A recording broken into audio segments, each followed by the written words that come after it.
गेल्या काही दिवसांमध्ये हिंदुत्वाच्या मुद्द्यावरून नितेश राणे कमालीचे आक्रमक झालेले आहेत। कधी कधी तर नितेश राणे वादग्रस्त वक्तव्य सुद्धा बोलतात आणि त्यावरूनच आता धर्मनिरपेक्षतेचा झेंडा हाती घेतलेल्या अजित पवारांनी आक्षेप घेतलाय आणि अमित शहांकडे तक्रारही केलेली आहे। मात्र इकडे देवेंद्र फडणवीसांनी नितेश राणेंची पाठराखण केलेली आहे। पाहूयात नेमकं काय झालंय। तुम्ही तुमची ताकद दाखवा आणि हिंदू म्हणून आम्ही आमची ताकद दाखवायला मैदानामध्ये येतो। त्या दिवसाच्या नंतर दुसरी सकाळ हिंदू बघतात काय मुसलमान बघतात हे आम्हालाही बघायचं आहे। अजितदादांना कुठे तक्रार करायची तरी करू शकतात, पण हिंदुत्वावर तडजोड नाही। नितेश राणे हे हिंदुत्वाकरता काम करतात, ते हिंदुत्ववादी आहेत। हे आहेत भाजपचे आमदार नितेश राणे। मतदारसंघातल्या कामांपेक्षा सध्या त्यांच्या वाणीमुळेच ते जास्त चर्चेत आहेत। प्रखर हिंदुत्वाचा जागर करत मुस्लिमांविरोधात चिथावणीखोर वक्तव्य करणाऱ्यांमध्ये आज घडीला राज्यात त्यांच्या तोडीचा दुसरा नेता नाही।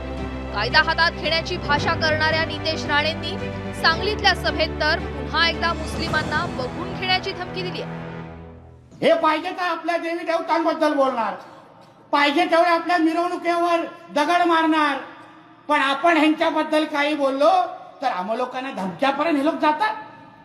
आणि हे लोकांना काय वाटतं, ह्यांच्या धमक्याला भीक देणारे आम्ही लोक आहोत का? ह्याच्यातले कुठे तर आम्ही सांगतो या चला या पोलिसांना 1 दिवसाची सुट्टी मी देतो, तुम्ही तुमची ताकद दाखवा आणि हिंदू म्हणून आम्ही आमची ताकद दाखवायला मैदानामध्ये येतो। आणि मग आम्हालाही बघायचंय त्या दिवसाच्या नंतर दुसरी सकाळ हिंदू बघतात काय मुसलमान बघतात हे आम्हालाही बघायचं आहे। हिंदुत्ववादाचं राजकारण करणाऱ्या भाजपसाठी नितेश राणे मुलूक मैदानी तोफ बनले असले तरी त्यामुळे अडचण झाली आहे ती अजितदादांची।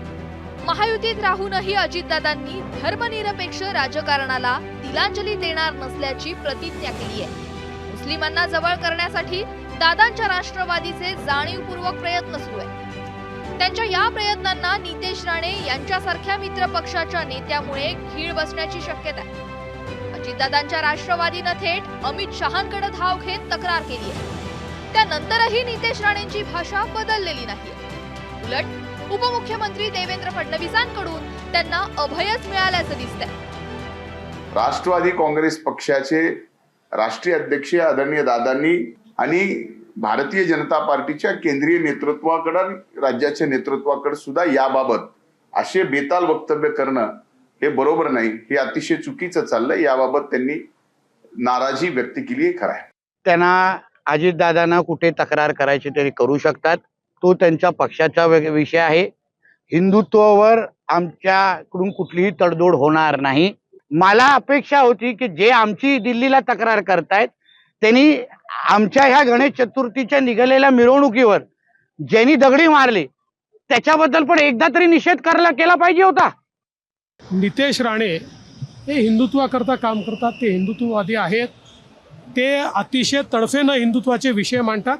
अर्थात हे विषय मांडताना कधी कधी ते जे काही बोलतात त्याचे वेगळे अर्थ निघतात। त्या संदर्भात स्वतः नारायणराव राणे साहेबांनी त्यांच्याशी चर्चा केली आहे, मी चर्चा केली आहे, त्यामुळे ते त्याची काळजी निश्चितपणे घेतील। नितेश राणे यांच्यासारखे वाचाळवीर महायुतीत कमी नाही। संजय गायकवाड आणि अनिल बोंडे यांच्यासारख्या नेत्यांमध्ये बेताल वक्तव्यांसाठी जणू स्पर्धाच लागली आहे।